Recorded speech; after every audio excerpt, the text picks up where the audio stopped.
नमस्कार। राष्ट्र, राष्ट्रियता, सभ्यता र संस्कारको सङ्गम बागमती टेलिभिजनको समाचारमा स्वागत छ। म गौरव अधिकारी। प्रारम्भमा मुख्य समाचार। आउँदो मङ्सिर 4 गते हुने चुनावका लागि बुधबारदेखि निर्वाचन आचार संहिता लागू हुने, आचार संहिताको पालना र कार्यान्वयन गर्न सबैलाई निर्वाचन आयोगको अनुरोध। शेखर समूहको गतिविधिलाई नजिकबाट हेरिरहेको काङ्ग्रेस प्रवक्ता महतको भनाई, समानुपातिक पद्धतिको बन्द सूची सहमतिबाटै तयार पारिएको दावी। मङ्गलबार शेयर बजार नेप्सीमा 15.92 अङ्कले बढेर परिसूचक 1831 अङ्कमा 66 करोड 30 लाखको मात्रै कारोबार।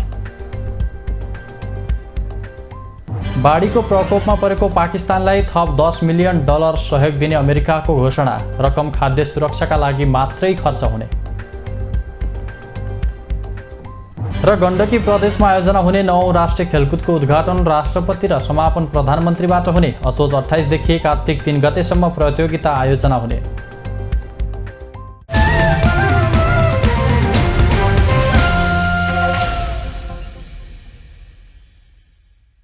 सुरु गरौँ दशैंको दोस्रो दिन सम्बन्धी समाचारबाट।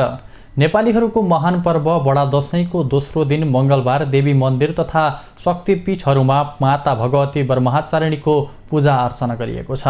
ब्रह्मचारिणी देवीलाई ब्रह्म विद्याशक्तिकी माताको रूपमा पूजा अर्चना गर्ने प्रचलन छ। ब्रह्मचारिणी देवीलाई भक्तिको प्रतीक मानिन्छ। उनको आराधनाले व्यक्तिलाई ब्रह्मानुसार आचरण गर्ने शक्ति प्राप्त भई ब्रह्मचार्य जस्तो परमपदमा पुग्न सकिने शास्त्रहरूमा उल्लेख छ। देवीका 3 रूप महाकाली, महालक्ष्मी र महासरस्वतीको नवरात्रभर विधिपूर्वक आह्वान गरी पूजा गरिन्छ। महाकाली शक्तिको, महालक्ष्मी धनधान्य र ऐश्वर्यको एवं महासरस्वती विद्या तथा बुद्धिको प्रतीकका रूपमा पूजा आजा एवं आराधना गर्ने परम्परा छ।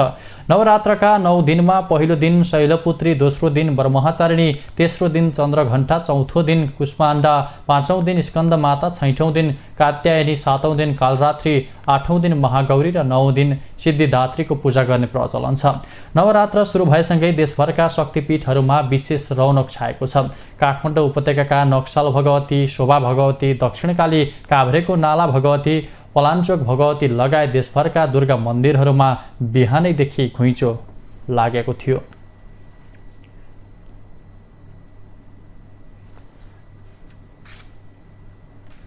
आउँदो मङ्सिर 4 गते हुने प्रतिनिधि सभा र प्रदेश सभा चुनावका लागि निर्वाचन आयोगले भोलि बुधबारदेखि निर्वाचन आचार संहिता लागू गर्ने भएको छ। मङ्गलबार बसेको बैठकले बुधबारदेखि निर्वाचन आचार संहिता 2079 लागू गर्ने निर्णय गरेको प्रमुख निर्वाचन आयुक्त दिनेश कुमार थपलियाले जानकारी दिनुभयो। आयोगले आचार संहिताको पालना र कार्यान्वयन गर्न सबैलाई अनुरोध समेत गरेको छ। यस्तै आयोगले चुनाव सम्बन्धी कानुन तथा आचार संहिता बमोजिम आउँदो मङ्सिर 4 गते हुने प्रतिनिधि सभा र प्रदेश सभा सदस्य चुनावमा उम्मेद्वार र दलहरूले खर्च गर्न पाउने अधिकतम सीमा तोक्ने गृह कार्य भइरहेको बताएको छ। खर्चको सीमा तोक्ने सम्बन्धमा आज आयोगले राजनीतिक दलसँग परामर्श लिएको छ।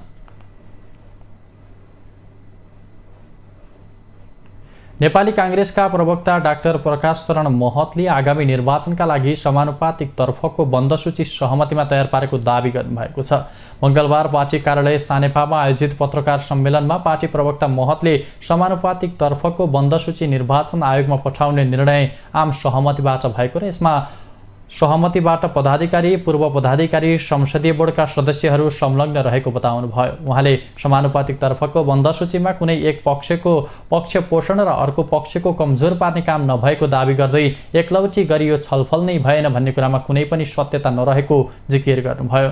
प्रवक्ता महतले केही सदस्यहरूले पार्टीले एउटा पक्षलाई पोष्ने काम गरेको छ भन्दै हिँड्नु वाञ्छनीय नभएको र यसबारेमा पार्टीले नजिकबाट क्रियाकलापहरू नियालिरहेको बताउनुभयो। उहाँले संस्थापन इतर पक्षप्रति इंगित गर्दै समानुपातिक पद्धतितर्फ एकलौटी गरेको भए नेताहरूले आफै बोल्नुपर्ने, तर अहिलेसम्म नबोलेकोबाट पनि सहजै सबै संलग्न भएर सर्वसम्मत रूपमा समानुपातिक पद्धतितर्फको बन्द सूची बुझाएको दावी गर्नुभयो। उहाँले केही नेताहरूले कार्यकर्ताहरूलाई अन्यलमा राख्ने काम गरिरहेको आरोप लगाउनुभयो।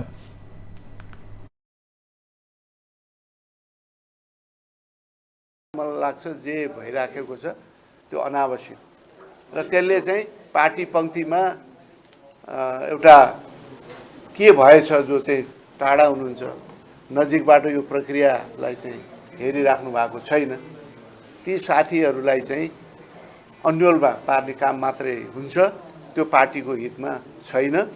सम्पूर्ण नेतृत्व पङ्क्ति यो निर्णय प्रक्रियामा चाहिँ संलग्न छ र सर्वसम्मतिबाट हरेक निर्णयहरू चाहिँ हुँदै आएको छ। प्रवक्ता महतले राष्ट्रपति विद्यादेवी भण्डारीले नागरिकता विधेयक प्रमाणीकरण नगरेर संविधानको ठाडो उल्लङ्घन गरेको आरोप लगाउनुभयो।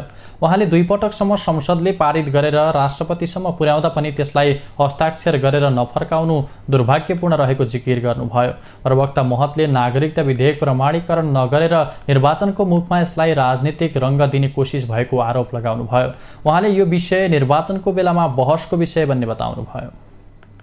निर्वाचनको मुखमा यसलाई चाहिँ यो राजनीतिक रङ्ग दिने जुन कोसिस भएको छ त्यस विषयमा नेपाली जनता बीचमा यो के हो, कसलाई पो नागरिकता दिन थाल्या हो कि भने जस्तरी भ्रम पार्ने, भ्रमको खेती गर्ने यो कोसिस यस मार्फत भएको छ। यो दुर्भाग्यपूर्ण कुरा हो भन्ने हामीले ठानेका छौँ। यो विषय अवश्य पनि निर्वाचनको बेलामा बहसको विषय हुन्छ। प्रवक्ता महतले सरकारमा भएकै कारणले निर्वाचन प्रक्रियामा निर्बाध रूपमा सहभागी हुने र प्रचार अभियानमा सक्रिय हुने कुरालाई कम गर्न नमिल्ने बताउनुभयो। उहाँले निर्वाचन आयोगले जारी गरेको निर्वाचन आचार संहिताप्रति असन्तुष्टि व्यक्त गर्दै नेपाली काङ्ग्रेस निर्वाचन आयोगको उक्त आचार संहिताप्रति गम्भीर रहेको बताउनुभयो। अब यो निर्वाचन प्रक्रियामा निर्बाध रूपमा सहभागी हुने र प्रचार अभियानमा सक्रिय हुने कुरालाई चाहिँ कम गर्न मिल्दैन। यसतर्फ पनि हामीले निर्वाचन आयोगकोलाई गम्भीर ध्यानाकर्षण गराउन चाहिँ चाहन्छौँ। प्रवक्ता महतले आगामी निर्वाचनपछि नेपाली काङ्ग्रेसको नेतृत्वमा सरकार बन्ने बताउनुभयो। उहाँले नेपाली काङ्ग्रेसको उम्मेद्वारहरूले गठबन्धनलाई सफल बनाउन लागि पर्ने हो भने आगामी निर्वाचनपछि नेपाली काङ्ग्रेसकै नेतृत्वमा सरकार बन्ने बताउनुभयो। उहाँले आगामी निर्वाचनपछि बन्ने नेपाली काङ्ग्रेसको सरकारले नै देशमा सुशासन, लोकतान्त्रिक संस्थालाई मजबुतीकरण, समृद्धि, विकास, युवा रोजगारीको पहुँचमा आम जनतालाई पुर्याउने दाबी गर्नुभयो। आउने दिनमा नेपाली काङ्ग्रेसको नेतृत्वमा सरकार बन्नेछ। यसले सुशासन, लोकतान्त्रिक संस्थालाई मजबुतीकरण र समृद्धि र विकास, युवा रोजगारी र समृद्धिको पहुँचमा आम जनतालाई पुर्याउने जुन नेपाली काङ्ग्रेसको चाहिँ अभियान छ त्यो अभियानले चाहिँ मूर्त रूप दिन सक्दछ। प्रवक्ता महतले 5 दलीय गठबन्धनलाई अन्तिम रूप दिने काम भइरहेको र 2 दिनभित्र नै सिट बाँडफाँडको टुङ्गो लाग्ने दाबी गर्नुभयो।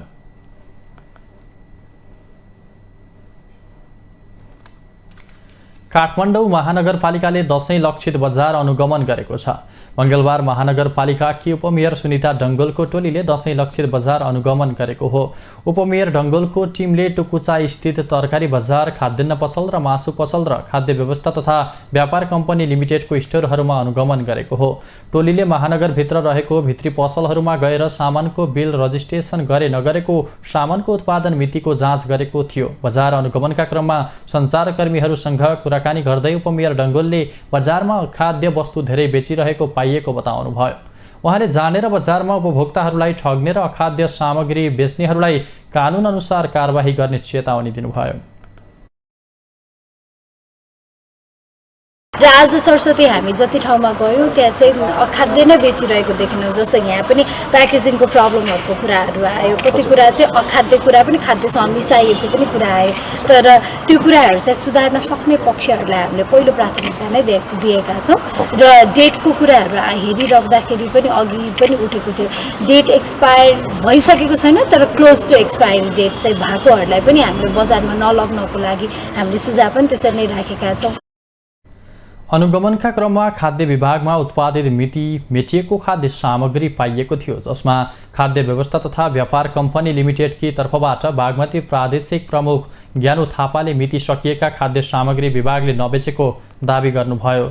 उहाँले विभागबाट भएका कमजोरीहरूलाई आगामी दिनमा सच्याउने प्रतिबद्धता जनाउनुभयो। उहाँले यस वर्षको दशैंका लागि विभागले 1800 खसी बोका र 500 च्याङ्ग्रा ल्याउने तयारी गरेको बताउनुभयो। उहाँले कतिपय च्याङ्ग्राहरू आइसकेको र केही आउने क्रममा रहेको पनि जानकारी गराउनुभयो।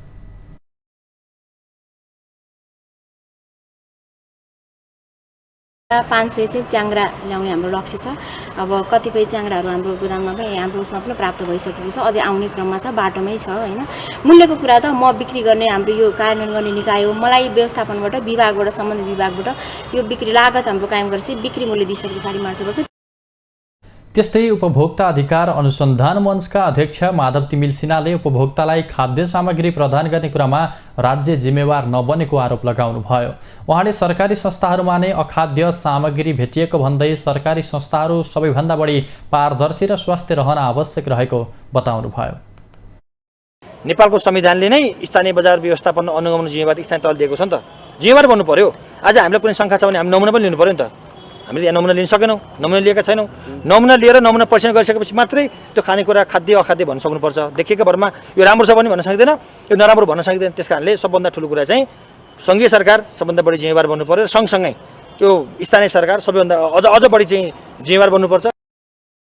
उहाँले नागरिकताप्रति सरकारी संस्थाहरू जिम्मेवार बन्नुपर्ने र विशेष गरी स्थानीय सरकारले यसको जिम्मा लिन आवश्यक रहेको बताउनुभयो। उहाँले अहिले बजार अनुगमन नियमित हुन नसकेको बताउनुभयो। दशैं नजिकिएसँगै खसी बोकाको स्वास्थ्य परीक्षण आजबाट सुरु गरेको छ। पशु सेवा विभागले उपत्यकाका 10 ठाउँमा खसी बोकाको स्वास्थ्य परीक्षण सुरु गरेको हो।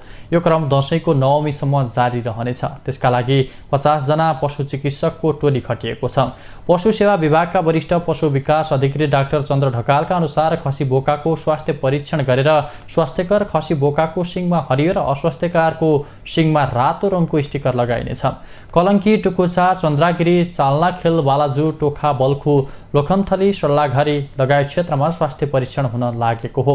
यो वर्षको दशैंमा उपत्यकामा 60,000 खसी बोका खपत हुने अनुमान गरिएको छ।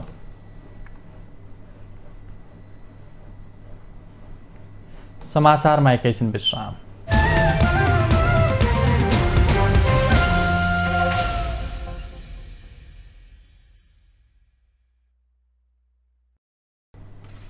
हामी समाचारको निरन्तरतामा छौँ। अब बाँकी समाचार। पछिल्लो 24 घण्टामा 54 जनामा कोरोना भाइरस संक्रमण पुष्टि भएको छ। स्वास्थ्य तथा जनसङ्ख्या मन्त्रालयका अनुसार 1729 पीसीआर परीक्षणमा 42 जना र 2100 एन्टिजेन परीक्षणमा 12 जना गरी 54 जनामा संक्रमण पुष्टि भएको हो। मन्त्रालयका अनुसार पछिल्लो 24 घण्टामा 76 जना कोरोना संक्रमण मुक्त भएका छन्। हाल देशभर कोरोना भाइरसको सक्रिय संक्रमितको संख्या 1144 जना रहेको छ। हेल्थ असिस्टेन्ट सङ्घ नेपालले स्थानीय तहको आधारभूत स्वास्थ्य केन्द्रको दरबन्दी संरचनामा सुधार गर्न माग गरेको छ। मंगलबार स्वास्थ्य तथा जनसङ्ख्या मन्त्री भवानी प्रसाद खापुङलाई मन्त्रालयमा ज्ञापन पत्र बुझाउँदै हेल्थ असिस्टेन्ट सङ्घ नेपालले आधारभूत स्वास्थ्य केन्द्रको दरबन्दी संरचनामा शैक्षिक योग्यताको अवमूल्यन भएको भन्दै त्यसलाई सुधार गर्न माग गरेको हो। 2079 असोज 4 गतेको मन्त्री स्तरीय निर्णयले आधारभूत स्वास्थ्य केन्द्रको दरबन्दी संरचनामा शैक्षिक योग्यताको अवमूल्यन भएको सङ्घको भनाइ छ। लोकसेवा आयोग मार्फत सेवा प्रवेश गरेको हेल्थ असिस्टेन्ट तथा स्टाफ नर्सहरूमाथि मानमर्दन तथा अत्याचार भएको भन्दै सो निर्णय सच्याउन माग गरिएको छ। मन्त्री खापुङलाई ज्ञापन पत्र बुझाउँदै हेल्थ असिस्टेन्ट सङ्घ नेपालका अध्यक्ष दाताराम अधिकारीले स्वास्थ्य केन्द्रको सङ्गठन संरचना अवैज्ञानिक र असमान तवरले बनाइएको बताउनुभयो। उहाँले यसरी सङ्गठन संरचना बनाएर स्वास्थ्य नीति 2076 को समेत खिल्ली उडाइएको बताउनुभयो। उहाँले सो सङ्गठन संरचनात्मक दरबन्दी 24 घण्टाभित्र फिर्ता गरी सर्वपक्षीय छलफलबाट विद्यमान नीति नियम र कानुन सम्मत हुने गरी स्वास्थ्य प्रणाली सुधार गर्न माग गर्नुभयो।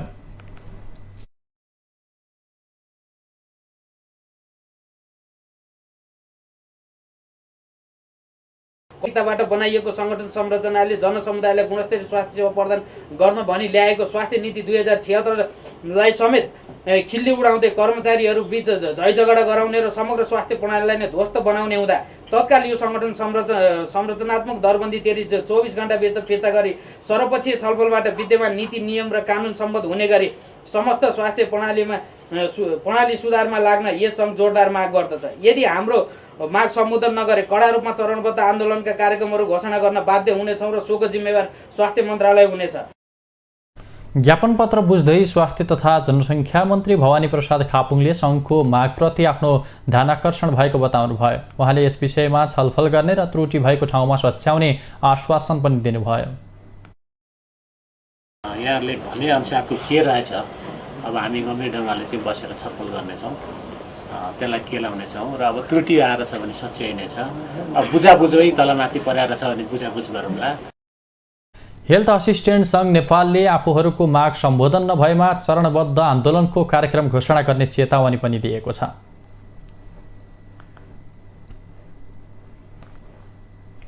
उद्योग वाणिज्य तथा आपूर्ति मन्त्री दिलेन्द्र प्रसाद बडुले संविधानलाई बचाउनको निम्ति गठबन्धन बनेको बताउनु भएको छ। मङ्गलबार नेपाल निजामती कर्मचारी युनियनले बडा दशैं तथा शुभ दीपावली लगायतका पर्वहरूको अवसरमा काठमाडौँमा आयोजना गरेको शुभकामना आदान प्रदान तथा चियापान कार्यक्रममा बोल्दै मन्त्री बडुले यस्तो बताउनु भएको हो। उहाँले तत्कालीन सत्तारूढ पार्टीले 2 पटक संसद विघटन गरेर संविधानलाई मार्न खोजेकोले संविधानलाई बचाउनको लागि गठबन्धन भएको बताउनुभयो। मुलुकको स्थिरताका लागि प्रतिपक्षमा रहेको काङ्ग्रेसलाई खोजेर मुलुकको नेतृत्व दिनुपरेको उहाँले बताउनुभयो। उहाँले काङ्ग्रेस नेतृत्वको गठबन्धनले संविधानलाई बचाउने बताउनुभयो। हामी फेरि बचाउँदैछौँ यो र हाम्रो नेतृत्वमा यो मुलुकको सङ्घीय संसद प्रादेशिक संसद तयार हुँदैछ अनि यो संविधान पास छ। यो संविधान बचाउने लडाई र संविधान समाप्त गर्नेहरूका बीचको एउटा जनमत बन्न सक्छ। यो राष्ट्रभरिको कुरा गर्ने हो भने यो पक्ष हो। उहाँले नेपाली काङ्ग्रेसले राजनीतिलाई ठिक ठाउँमा पुर्याएको बताउनुभयो। नेपाली काङ्ग्रेस सबैलाई एकै ठाउँमा ल्याएर नेतृत्व गर्न सफल भएको पनि उहाँको भनाइ छ। पूर्व प्रधान न्यायाधीश कल्याण श्रेष्ठले सांसदहरू आफै गैर संसदीय क्रियाकलापमा लाग्ने अवस्था रहेको भन्दै चिन्ता व्यक्त गर्नुभएको छ। नेपाल कानुन समाजले मङ्गलबार काठमाडौँमा आयोजना गरेको सङ्घीय संसदको 5 वर्ष एक सिंहावलोकन अनुगमन तथा परिवेक्षण प्रतिवेदनमाथिको छलफलमा भाग लिँदै पूर्व प्रधान न्यायाधीश श्रेष्ठले सांसदहरू दलको कब्जामा रहँदा सङ्घीय संसदले 5 वर्षे कार्यकालमा जनताले अनुभूति गर्ने गरी कानुन निर्माणको काम गर्न नसकेको बताउनुभयो। उहाँले विकास निर्माणको काममा बढी ध्यान दिनुपर्ने भएकाले पनि सांसदहरूले कानुन निर्माणको काममा ध्यान दिन नसकेको समेत स्पष्ट पार्नुभयो। त्यस अवसरमा पूर्व प्रधान न्यायाधीश श्रेष्ठले सांसदहरूको मूल काम कानुन निर्माण गर्ने भएकाले त्यसैमा ध्यान दिन आवश्यक रहेको बताउनुभयो। केही न केही त अवश्य भएको छ, केही नयाँ संस्कारहरू भएको छ, त्यो कुरालाई हामी एप्रिसिएट गर्नुपर्छ। तर यी कुराहरू मेरो भने रूपान्तरमूलक भएन, जनताले अनुभूति गर्न सक्ने लेभलको भएन। त्यसैले यो चाहिँ एउटा परिवर्तनको अनुभूति गर्ने बिन्दुमा जसरी ऐनहरू आउनु पर्थ्यो त्यसरी भएन। पूर्व प्रधान न्यायाधीश श्रेष्ठले संसदलाई गैर संसदीय प्रक्रियामा लैजाने काम नगर्न पनि राजनीतिक दलहरूलाई आग्रह गर्नुभयो। राष्ट्रिय सभाका निवर्तमान सांसदहरूले सरकारले हस्तक्षेपकारी भूमिका खेलेकाले संघीयता उन्मुख हुने खालका कानुन निर्माण गर्न नसकेको आरोप लगाएका छन्। राष्ट्रिय सभामा सत्तारूढ नेपाली काङ्ग्रेसका निवर्तमान सांसद राधेश्याम अधिकारी, नेकपा एमालेका निवर्तमान सांसद परशुराम मेगी गुरुङ र नेकपा एकीकृत समाजवादीकी निवर्तमान सांसद नन्दा चपाईले यस्तो आरोप लगाउनु भएको हो।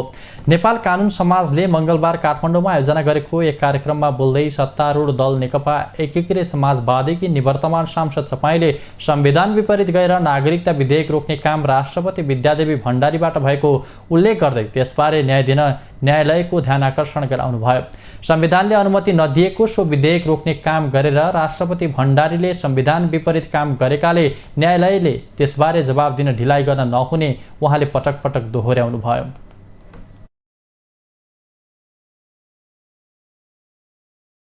राष्ट्रपतिज्यूले अहिले प्रमाणीकरण गर्नुभएको छैन। देश र राष्ट्रको निमित्त गरिएन भनिएको छ, तर होला उहाँले देश र राष्ट्रको निमित्त सोच्नु भएको होला, तर विधानले त्यो दिएको छैन। नदिएको कुरा कसरी रोकियो, यसको न्याय कहाँ हुन्छ? मैले यही बुझ्न चाहेकी छु। सत्तारूढ प्रमुख घटक काङ्ग्रेसका निवर्तमान सांसद राधेश्याम अधिकारीले संसदको 5 वर्षे कार्यकाल संघीयता उन्मुख हुनै नसकेकोले स्वीकार गर्नुभयो।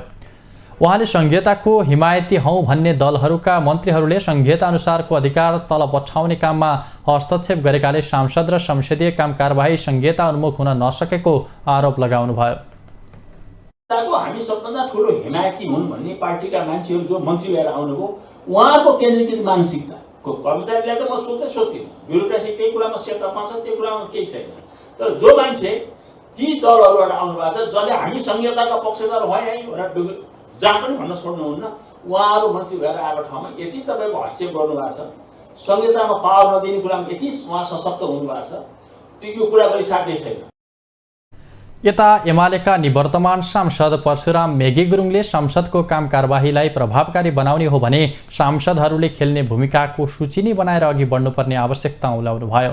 उहाँले दल र नेताहरू हावी हुँदा संसदको काम कारबाही जनताको आकांक्षा सम्बोधन हुने काममा केन्द्रित हुन नसकेको बताउनुभयो। हामी चाहिँ वास्तवमा संसदीय अभ्यासमा चाहिँ हामी वास्तवमा एज ए होल अहिले यो सबै कुरा हामी चाहिँ एउटा पाटोलाई मात्रै फोकस गरेर छलफल गरेको हो, लेजिस्लेसनको पाटो मात्रै।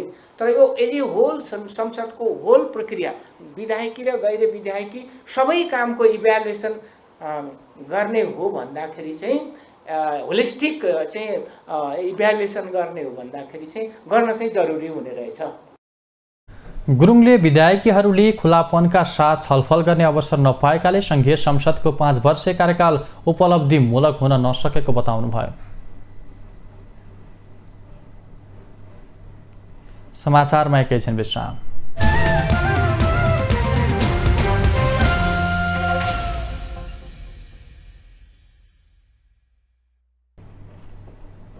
हामी समाचारको निरन्तरतामा छौँ। अब बाँकी समाचार। ठमेल पर्यटन विकास परिषदले विश्व पर्यटन दिवसको अवसरमा काठमाडौँमा प्रभात फेरी गरेको छ। काठमाडौँको त्रिदेवी मार्ग हुँदै क्षेत्रपाटी सोह्रकुटे लैन्चर हुँदै पुनः त्रिदेवी मार्गमा आएर समापन भएको हो। ठमेल पर्यटन विकास परिषदले विभिन्न बाजागाजा सहित प्रभात फेरी गरेको हो।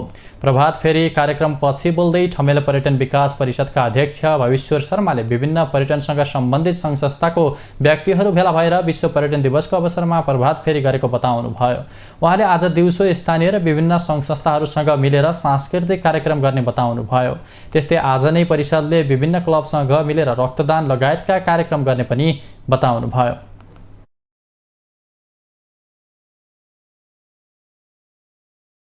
विभिन्न सांस्कृतिक कार्यक्रमहरू जस्तै मङ्की डान्स, देवी नाच, लाखे नाच र पञ्चेबाजा सहितको र्याली छ फेरि र बेलुका 5 बजेदेखि 6:30 बजेसम्म हाम्रो फर्मल कार्यक्रम छ र आज दिउँसो हामीले विभिन्न सांस्कृतिक कार्यक्रमको साथसाथै ब्लड डोनेसनका कार्यक्रमहरू छन्। त्यस्तै लायन्स क्लब काठमाडौँका जिल्ला अध्यक्ष उत्तम झाले नेपालमा पर्यटन क्षेत्रको अपार सम्भावना भए पनि फाइदा लिन नसकेको बताउनुभयो। उहाँले आज विश्व पर्यटन दिवसको अवसरमा विभिन्न सांस्कृतिक र पर्यटन क्षेत्रलाई सहयोग पुग्ने कार्यक्रम गरेर दिवस मनाउन लागेको बताउनुभयो। पर्यटन भनेको हाम्रो देशमा अपार सम्भावना भएको क्षेत्र हो, तर हामीले जति गर्नुपर्ने, जति यसबाट फाइदा लिन सक्ने हो त्यति हामीले लिन सकेका छैन। तथापि अहिलेसम्म हामीले जे गर्दै आएका छौँ त्यो सन्तोषजनक नै मान्नुपर्छ। पर्यटन सङ्घ संस्थाहरूको उपस्थितिमा दिउँसो पञ्चेबाजा, धिमे बाजा, भैरव नाच, देवी नाच सहित ठमेल परिक्रमा गर्ने कार्यक्रम छ। प्रदेश 1 का पर्यटकीय स्थलहरूबारे विस्तृत जानकारी दिने उद्देश्यले विराटनगरमा पर्यटन सूचना केन्द्र स्थापना गरिएको छ। प्रदेश 1 का प्रमुख 3वटा नाकाबाट नेपाल प्रवेश गर्ने पर्यटकहरूलाई प्रमुख गन्तव्यबारे जानकारी दिने होटल र ट्राभल्स लगायतका सेवा प्रदायक निकायको सूचना विवरण अद्यावधिक राख्ने काम केन्द्रमा हुने जनाइएको छ।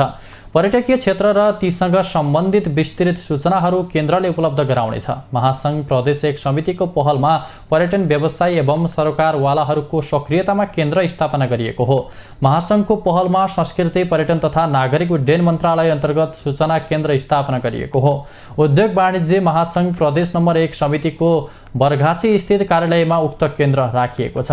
मङ्गलबार महासङ्घका केन्द्रीय सदस्य, प्रदेशका उपाध्यक्ष एवं प्रदेश 1 का मुख्यमन्त्रीका आर्थिक सल्लाहकार राजेन्द्र रावतले केन्द्रको उद्घाटन गर्दै इलामको पशुपतिनगर र झापाको ब्रेतामोडमा सूचना केन्द्र स्थापना भए पनि विराटनगरको रानी नाकामा पर्यटन डेस्क स्थापना नभएकाले त्यो काम पनि सूचना केन्द्र मार्फत नै गरिने बताउनुभयो।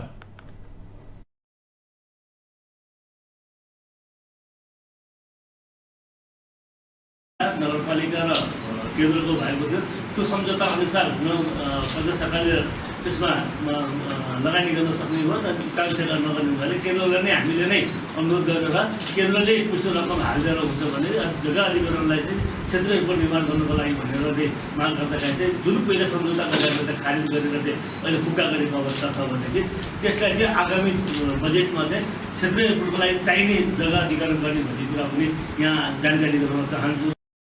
प्रदेश 1 मा धार्मिक पर्यटनको ठूलो सम्भावना रहेको जानकारी दिँदै उहाँले हाल रहेका 16वटा आन्तरिक विमानस्थल सञ्चालन गर्न सङ्घीय सरकारले पहल गर्नुपर्ने बताउनुभयो। प्रदेश 1 मा पर्यटकलाई आकर्षण गर्न सुविधा सम्पन्न होटल सहितका पर्यटन पूर्वाधारमा अझै कमी रहेको भन्दै राउतले त्यसमा सुधार गर्नुपर्नेमा जोड दिनुभयो।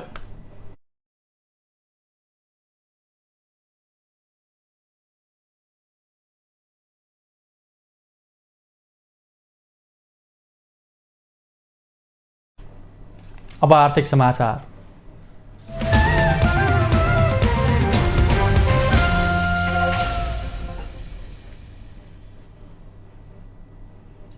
मंगलबार शेयर बजार परिसूचक नेप्से 15.92 अङ्कले बढेर 1831.05 बिन्दुमा पुगेको छ। होटल र म्युचुअल फन्ड बाहेक अरू सबै समूहको शेयर बढेको छ। बजार बढे पनि कारोबार रकम भने घटेको छ। 229 कम्पनीका 21,07,742 किता शेयर 66,30,13,000 रुपैयाँमा कारोबार भएको छ। यस्तै क वर्गका कम्पनीहरूको कारोबार मापन गर्ने सेन्सेटिभ इन्डेक्स 2.54 अङ्कले बढेर 358.14 बिन्दुमा पुगेको छ। सबैभन्दा धेरै रेडी हाइड्रोको 2,85,00,000 रुपैयाँको शेयर कारोबार भएको छ। सामुदायिक लघुवित्तको शेयर 10% तथा अभियान लघुवित्त र अप्पर हेवाखोला जलविद्युत कम्पनीको शेयर 6% भन्दा धेरैले बढेको छ। समग्रमा बजार बढे पनि गरिमा डिबेन्चरको शेयर 10% तथा सामलिङ पावर कम्पनीको शेयर 4.5% ले घटेको छ।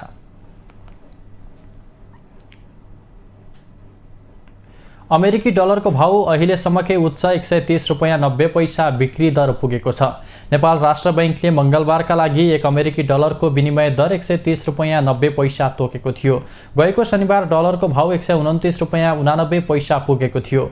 अमेरिकी डलरको भाउ निरन्तर उकालो लागेपछि नेपाली मुद्रा कमजोर बन्दै गएको छ। पछिल्ला दिनहरूमा विश्व बजारमा डलरको माग बढिरहेकाले त्यसको भाउ बढेको हो। डलरको भाउ बढेपछि भारो हुँदै नेपाली मुद्रामा असर पर्छ। नेहरू र भारो बीच स्थिर विनिमय दर छ। स्थिर विनिमय दरसँगै नेपालको कुल वैदेशिक व्यापारको ठूलो हिस्सा भारतमा निर्भर छ। यसकारण भारोको विनिमय दर घटबढ भएपछि नेहरू पनि प्रत्यक्ष प्रभावित हुन्छ।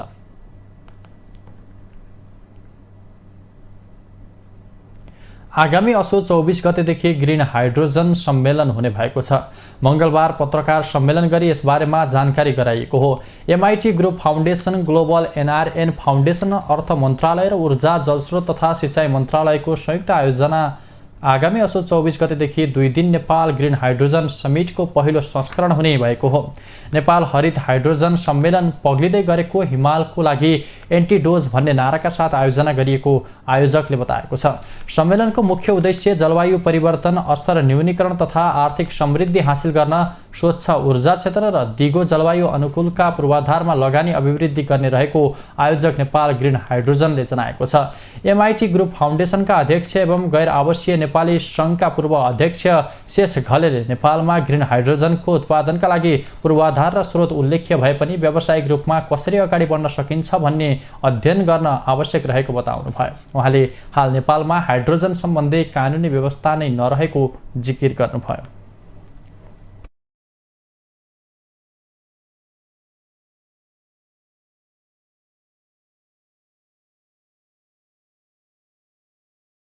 छैन यो देशमा हाइड्रोजन पोलिसी छैन भनेपछि कति देशले हाइड्रोजन पोलिसी राखिसक्यो हैन। Nepal is not behind but Nepal is not in the mix of those leading countries but this country can be one of the leading countries. The beauty is हाम्रो रिजोर्स चाहिँ green छ already, electricity छ, ग्रिनबाट ग्रिनमा जाने हो। सम्मेलनमा नेपाल हरित हाइड्रोजन उत्पादन र जलवायु परिवर्तनको असर न्यूनीकरण गर्न र हाइड्रोजनको कसरी प्रयोग गर्न सकिन्छ भन्ने विषयमा बहस र विश्लेषण हुनेछ। यो सँगै नेपालमा पर्यावरणीय रूपमा दिगो हरित हाइड्रोजन अर्थतन्त्रको विकास गरी ऊर्जा र खाद्य सुरक्षाको सुनिश्चितता बढाउने लक्ष्य सम्मेलनको छ। 2 दिने सम्मेलनमा नेपालका उद्योग क्षेत्रका व्यक्तित्व, विभिन्न मन्त्रालय र सरकारी निकायका प्रतिनिधि, नेपाल विकास साझेदार, बहुपक्षीय अन्तर्राष्ट्रिय समुदाय, संयुक्त राष्ट्र सङ्घीय एजेन्सी, विदेशी दूतावास, अन्तर्राष्ट्रिय विज्ञ, हरित हाइड्रोजन प्रविधिमा काम गरिरहेका प्रमुख प्रतिनिधिहरूको सहभागिता रहनेछ।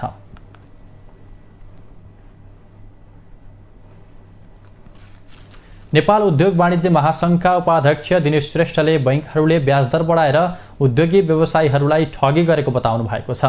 मंगलबार उद्योग वाणिज्य सङ्घ काठमाडौँको आयोजनामा बैंक तथा वित्तीय समस्या र समाधान विषयक अन्तर्क्रिया कार्यक्रममा बोल्दै उपाध्यक्ष श्रेष्ठले सरकारले बैंकहरूले बढाएको ब्याज दर नियन्त्रण नभए व्यवसाय पलायन हुनुपर्ने अवस्था आएको बताउनुभयो। उहाँले बजारमा तरलता सङ्कटलाई देखाएर पहिल्यै लिएको ऋणमा समेत बैंकहरूले चर्को ब्याज लिइरहेको आरोप लगाउनुभयो।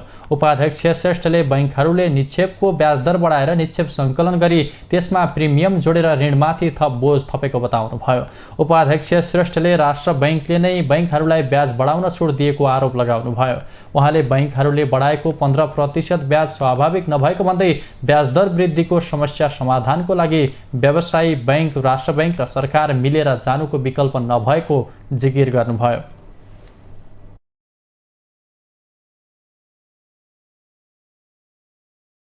यो जुन 15% ब्याज स्वाभाविक होइन, यो हामीले लेखेर दिएका छौँ गभर्नरज्यूलाई, मन्त्रीज्यूलाई पनि हामी यो दिन्छौँ।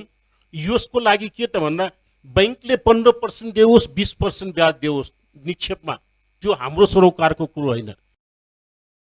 नेपाल उद्योग वाणिज्य महासङ्घका वस्तुगत उपाध्यक्ष अञ्जन श्रेष्ठले बैंकहरूको मर्जरको औचित्यबारे प्रश्न उठाउनुभयो।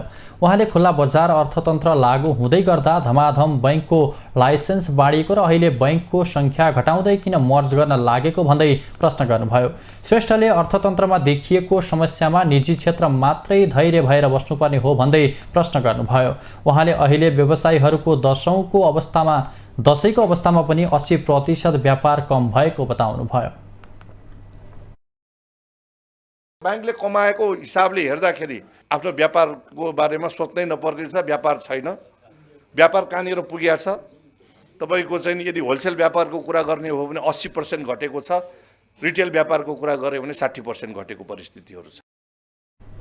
मंगलबार काठमाडौँ उद्योग वाणिज्य सङ्घले वाणिज्यहरूले बैंकहरू मर्जमा जाँदा एकाधिकार प्रकृतिको बजार सिर्जना भएको भन्दै सङ्घले यसबारे गम्भीर विश्लेषण गर्न जरुरी रहेको बताएको छ। सङ्घले राष्ट्र बैंकलाई ज्ञापनपत्र बुझाउँदै बैंक तथा वित्तीय संस्थाहरू गाभिने तथा प्राप्तिमा जाँदा एकाधिकार प्रकृतिको बजार सिर्जना भएको उल्लेख गरेको छ।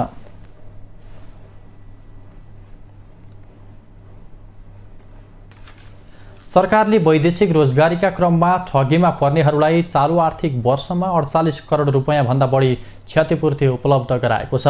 मंगलबार श्रम, रोजगार तथा सामाजिक सुरक्षा मन्त्री शेरबहादुर कुँवरले आफ्नो 90 दिने कार्यकालमा भएका प्रगति विवरण सार्वजनिक गर्न आयोजना गर्नुभएको पत्रकार भेटघाट कार्यक्रममा उहाँले वैदेशिक रोजगारीका क्रममा ठगी गर्ने, अलपत्र पार्ने र सम्झौतामा उल्लेख भएको अनुसारको काममा नलगाउने जस्ता कार्य गराएको भए वैदेशिक रोजगार विभागमा आएको निवेदनका आधारमा चालु आर्थिक वर्षमा पीडकबाट क्षतिपूर्ति भराएको 48 करोड 4,85,000 रुपैयाँ क्षतिपूर्ति पीडितलाई उपलब्ध गराइएको बताउनुभयो। उहाँले वैदेशिक रोजगारीको क्रममा भएका ठगीको उजुरी प्रमुख जिल्ला अधिकारीले हेर्न पाउने र उजुरी उप कारबाही गरी पीडितलाई क्षतिपूर्ति दिलाउने व्यवस्थाको कार्यान्वयनलाई प्रभावकारी बनाइएको पनि बताउनुभयो। मन्त्री कुँवरले नेपालबाट बेलायतमा स्वास्थ्य क्षेत्रका जनशक्ति पठाउने सम्बन्धी श्रम समझदारी पत्रमा हस्ताक्षर भई काम अगाडि बढेको पनि उल्लेख गर्नुभयो। 7वटै प्रदेशमा रहेका श्रम तथा रोजगार कार्यालयहरूबाट वैदेशिक रोजगारीका लागि श्रम स्वीकृति दिने काम भइरहेको जनाइएको छ।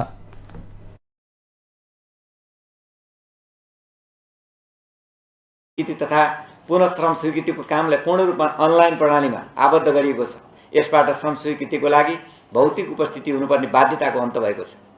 नयाँ गौतम बुद्ध अन्तर्राष्ट्रिय विमानस्थल भैरवा अतिरिक्त 7वटै प्रदेशमा रहेका श्रम तथा रोजगार कार्यालयबाट वैदेशिक रोजगारीका लागि श्रम स्वीकृति दिने कार्य भइरहेको छ।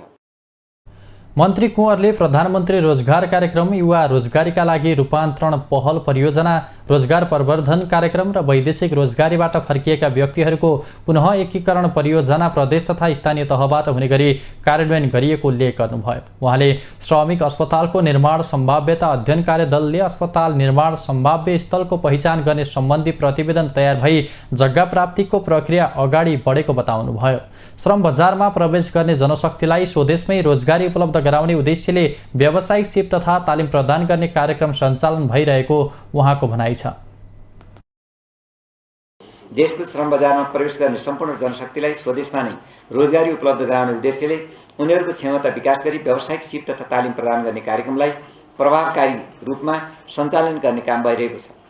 बजारमा उपलब्ध जनशक्तिलाई सिपयुक्त बनाई रोजगार, स्वरोजगार र उद्यमशीलता अभिवृद्धि बनाउन मन्त्रालय मातहतका निकायबाट सिप विकास तालिम सञ्चालन गर्ने कार्यक्रम प्रस्ताव गरिएको छ। त्यसैगरी कम्तीमा 2 वर्ष सामाजिक सुरक्षामा योगदान गर्ने योगदानकर्ताहरूलाई कोरोनरी आर्टरी बाइपास वा ओपन हार्ट सर्जरी, मस्तिष्कघात, मृगौला रोग, cancer, Parkinson's, Alzheimer's, spinal injury, head injury, sickle cell anaemia, haemophilia र थालसेमिया लगायतका 10 प्रकारका घातक रोग लागेमा 10 लाख रुपैयाँसम्म उपचार खर्च प्रदान गर्ने व्यवस्था गरिएको बताइएको छ। श्रम मन्त्री कुँवरका अनुसार सामाजिक सुरक्षा कोषमा सूचीकृत श्रमिकका स्नातक तहको प्रथम वर्षमा भर्ना भई अध्ययन गरिरहेका सन्ततिहरूलाई प्रत्येक प्रदेशबाट 12 जनाका दरले 84 जनाले स्वदेशी शैक्षिक संस्थामा अध्ययन गर्न छात्रवृत्ति प्रदान गरिने भएको छ। यसका लागि योगदानकर्ता सन्तति छात्रवृत्ति सञ्चालन कार्यविधि 2079 स्वीकृत गरिएको उहाँको भनाइ छ।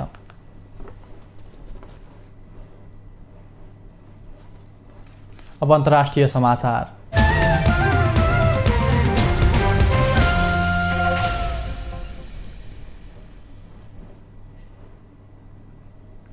अमेरिकी विदेश मन्त्री एन्टनी ब्लिङ्कनले खाद्य सुरक्षाका लागि पाकिस्तानलाई अतिरिक्त $10 मिलियन सहायता दिने घोषणा गर्नुभएको छ। वाशिङटनमा पाकिस्तानी विदेश मन्त्री बिलावल भुट्टासँग भेट भएपछि आयोजित पत्रकार सम्मेलनमा ब्लिङ्कनले हालै आएको बाढीले ठूलो क्षति भएको बताउनुभयो। यो पाकिस्तानका लागि कठिन समय भएको भन्दै उहाँले सहयोग गर्ने बताउनुभयो। अमेरिकाले अहिलेसम्म बाढी प्रभावितका लागि $55 मिलियन सहायता प्रदान गरिसकेको भन्दै खाद्य सुरक्षाका लागि अतिरिक्त $10 मिलियन सहायता दिने ब्लिङ्कनको भनाइ थियो। यसैबीच अमेरिकाले पाकिस्तानलाई लडाकु विमान F-16 को सुरक्षा प्रणाली सुधार्न भन्दै $45 करोड सहयोग गरेपछि भारत अमेरिकासँग चिडिएको छ। भारतीय विदेश मन्त्री एस जयशंकरले सार्वजनिक कार्यक्रममा अमेरिकी सहयोगबारे प्रश्न उठाउनु भएको छ। तर अमेरिकाले भने भारत र पाकिस्तानसँगको सम्बन्ध उत्तिकै महत्त्वपूर्ण रहेको स्पष्ट पारेको छ। अमेरिकी विदेश मन्त्रालयका प्रवक्ता नेड प्राइसले पाकिस्तानका विमानलाई गरिएको सहयोग आतंकवादीसँगको लडाईँका लागि मात्रै भएको दावी गर्दै यसबाट भारत चिडिनुको कुनै कारण नभएको बताउनु भएको खबरमा उल्लेख छ।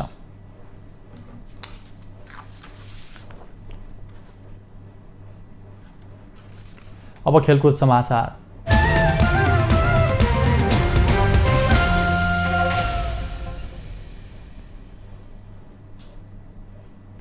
बङ्गलादेशसँगको अन्तर्राष्ट्रिय मैत्रीपूर्ण फुटबलमा नेपालले सहज जित निकालेको छ। दशरथ रङ्गशालामा भएको खेलमा नेपालले बङ्गलादेशलाई 3-1 गोलले हराएको छ। नेपालको जितमा फरवार्ड अन्जन विष्टले ह्याट्रिक गर्नुभयो। उहाँले खेलको पहिलो हाफमै ह्याट्रिक पुरा गर्नुभएको हो। उहाँले खेलको 18औं, 27औं र 38औं मिनटमा गोल गर्नुभयो। यो सँगै अन्जन विष्ट राष्ट्रिय फुटबल टोलीबाट ह्याट्रिक पुरा गर्ने 6औं खेलाडी बन्नुभएको छ। यस्तै उहाँले गोल सङ्ख्या 10 पुर्याउनु भएको छ।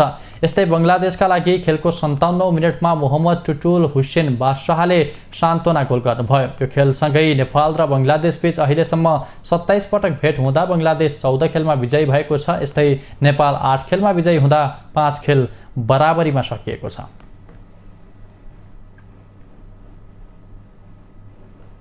गण्डकी प्रदेशमा आयोजना हुने 9औं राष्ट्रिय खेलकुद प्रतियोगिताको उद्घाटन राष्ट्रपतिबाट हुने भएको छ।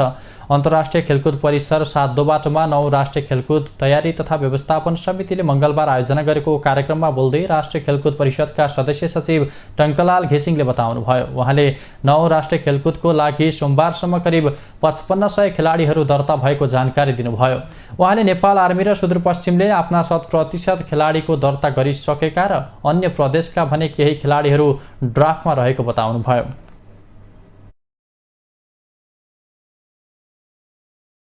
अझै केही सङ्ख्या ग्राफमा रहेको केही प्रदेशहरूको केही खेलहरूको हकमा केही खेलभित्र केही समस्याहरू पैदा भएको, केही खेलहरूको छनौटको लागि मौसमले साथ नदिएको, जस्तो क्रिकेटको बागमतीको क्रिकेटको टिम अहिले पनि दर्ता भएको छैन। यसरी केही खेलहरूको केही टिमहरूभन्दा बाहेक करिबन 11वटा टिमबाट झन्डै 5500को हाराहारीमा सङ्ख्यामा खेलाडीहरूको दर्ता हिजो साँझसम्म आइपुग्दा रातिसम्म आइपुग्दाखेरि भएको छ। पोखरा स्थित पोखरा रङ्गशालामा उद्घाटन असोज 28 गते शुक्रबार हुनेछ। यस्तै 9औंको समापन प्रधानमन्त्री शेरबहादुर देउवाले कार्तिक 3 गते बिहिबार गर्ने तालिका रहेको छ। 7 दिनसम्म चल्ने प्रतियोगितामा पुरुष राष्ट्रिय क्रिकेट प्रतियोगिता भने काठमाडौँमा सम्पन्न भइसकेको छ। 11 टोलीले सहभागिता जनाएको प्रतियोगिताको फाइनल खेलमा विभागीय टोली नेपाल पुलिस क्लबले अर्को विभागीय टोली त्रिभुवन आर्मी क्लबलाई हराउँदै 9औंको पहिलो स्वर्ण पदक हात पारिसकेको छ। यस्तै मङ्गलबार नै आयोजित अन्तर्क्रिया कार्यक्रममा 9औंमा सहभागी हुन लागेका खेल सङ्घलाई आयोजक राखेपले 2 लाख रुपैयाँ प्रदान गर्ने घोषणा समेत गरेको छ। नगद 2 लाख बाहेक अन्य सुविधा भने नदिने जानकारी दिएको छ। 35 दिनभित्र पेस्की प्रस्योट गर्न पनि ताकेता गरेको छ। 2075 सालमा नेपालगञ्जमा भएको 8औं राष्ट्रिय खेलकुदपछि कोभिड-19 महामारीका कारण 9औं समयमा हुन सकेको थिएन। हरेक 2 वर्षमा आयोजना हुने तालिका भए पनि कोभिड-19 का कारण 9औं राष्ट्रिय खेलकुदपछि धकेलिएको हो। 36 खेल समावेश भएको प्रतियोगितामा 7 प्रदेश, Tribhuvan army club, Nepal police club, APF र एनआरएनए गरी 11 टिमले सहभागिता जनाउँदैछन्। यसै संस्करणबाट राखेपले रनिङ ट्रफी पनि बनाएको छ। हाल ट्रफी भ्रमणमा रहेको छ। ट्रफी 9 राष्ट्रिय खेलकुदमा सहभागी 7 प्रदेश, 3 विभागीय टोली र एनआरएनएमा परिक्रमा गराइँदैछ। 9औंका प्रतिस्पर्धा गण्डकी प्रदेशको 11वटै जिल्ला गरिने भनिए पनि 7 जिल्लामा मात्रै खेलाइने भएको छ। सार्वजनिक खेल तालिका अनुसार पोखरामा मात्र 26वटा खेलका प्रतिस्पर्धा हुने भएका छन्। गण्डकीका कुल 11 जिल्लामध्ये तनहुँ, लमजुङ, मुस्ताङ र मनाङमा 9औंका कुनै पनि खेल नहुने भएका छन्।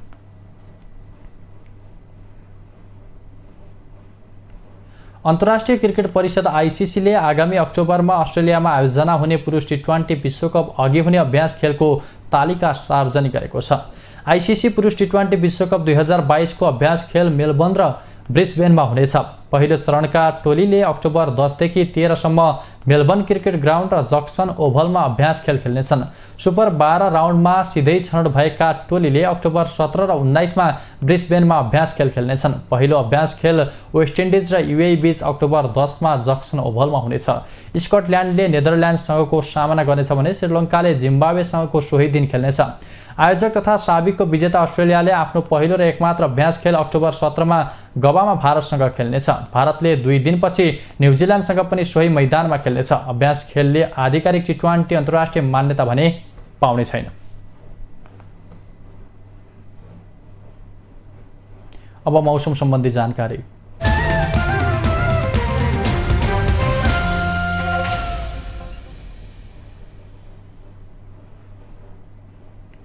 आज राति देशभर आंशिकदेखि सामान्य बदली रहनेछ। प्रदेश 1, मध्य प्रदेश, बागमती प्रदेश र गण्डकी प्रदेशका थोरै स्थानहरूमा तथा बाँकी प्रदेशहरूका 1-2 स्थानमा मेघगर्जन, चट्याङसहित हल्कादेखि मध्यम वर्षाको सम्भावना रहेको छ।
समाचारको अन्त्यमा पुनः मुख्य समाचार। आउँदो मङ्सिर 4 गते हुने चुनावका लागि बुधबारदेखि निर्वाचन आचार संहिता लागू हुने, आचार संहिताको पालना र कार्यान्वयन गर्न सबैलाई निर्वाचन आयोगको अनुरोध। शेखर समूहको गतिविधिलाई नजिकबाट हेरिरहेको काङ्ग्रेस प्रवक्ता महतको भनाई, समानुपातिक पद्धतिको बन्द सूची सहमतिबाटै तयार पारिएको दाबी। मङ्गलबार शेयर बजार नेप्सेमा 15.92 अङ्कले बढेर परिसूचक 1831 अङ्कमा 66 करोड 30 लाखको मात्रै कारोबार। बाढीको प्रकोपमा परेको पाकिस्तानलाई थप $10 मिलियन सहयोग दिने अमेरिकाको घोषणा, रकम खाद्य सुरक्षाका लागि मात्रै खर्च हुने। र गण्डकी प्रदेशमा आयोजना हुने 9औं राष्ट्रिय खेलकुदको उद्घाटन राष्ट्रपति र समापन प्रधानमन्त्रीबाट हुने, असोज 28 देखि कार्तिक 3 गतेसम्म प्रतियोगिता आयोजना हुने।